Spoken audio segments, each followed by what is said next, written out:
2 pre release event విషాదం. ఆ చేదు జ్ఞాపకం ఇంకా కళ్ళ ముందే కదలాడుతోంది. ఆ ఘటనలో ఒక మహిళ ప్రాణాలు కోల్పోయిన తీరు రాష్ట్ర వ్యాప్తంగా ప్రకంపనలు సృష్టించింది. ఆ ఘటన నుంచి ఎవరైనా పాఠాలు నేర్చుకున్నారా అంటే లేదనే చెప్పాలి. నిన్న రాత్రి టాక్సిక్ సినిమా ఈవెంట్లో జరిగిన రచ్చే అందుకు నిదర్శనం. మల్లారెడ్డి యూనివర్సిటీలో జరిగిన ఈ ఈవెంట్లో మరోసారి తొక్కిసలాట జరిగింది. స్టూడెంట్స్ తోపులాట చేస్తుంటేనే భయమేస్తోంది. రేపొద్దున ఏ ప్రాణమైనా గాలిలో కలిస్తే ఎవరిది బాధ్యత? ఇంత జరుగుతున్నా ఎందుకు నిర్లక్ష్యం వహిస్తున్నారు? రేపొద్దున ఏ ప్రాణమైనా గాల్లో కలిస్తే ఎవరిది బాధ్యత?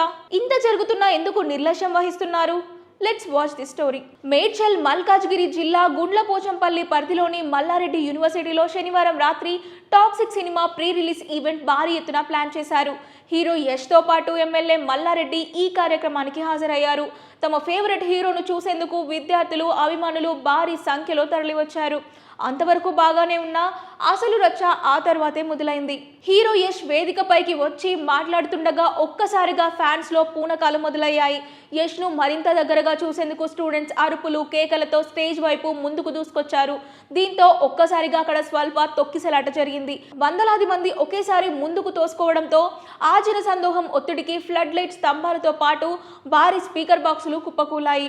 విరిగిపడిన స్తంభాలు, స్పీకర్ల కింద పడి పలువురు విద్యార్థుల కాళ్ళు, చేతులకు గాయాలయ్యాయి. ముఖ్యంగా 2 యువకులకు తీవ్ర గాయాలు కావడంతో అప్రమత్తమైన నిర్వాహకులు వెంటనే అంబులెన్స్ లో సమీప ఆసుపత్రికి తరలించారు. ఈ అనూహ్య ప్రమాదంతో అప్పటి వరకు కోలాహలంగా ఉన్న ఈవెంట్ ప్రాంగణం ఒక్కసారిగా ఉద్రిక్తంగా మారిపోయింది.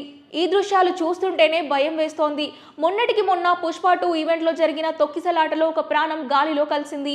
ఆ ఘటన మరవక ముందే ఇప్పుడు టాక్సిక్ ఈవెంట్లో మళ్ళీ అదే సీన్ రిపీట్ కావడం పట్ల తీవ్ర విమర్శలు వ్యక్తమవుతున్నాయి. పుష్ప 2 స్టాంపేడ్ నుంచి మన పోలీసులు, నిర్వాహకులు ఏమీ నేర్చుకోలేదా అన్న ప్రశ్నలు వెల్లువెత్తుతున్నాయి.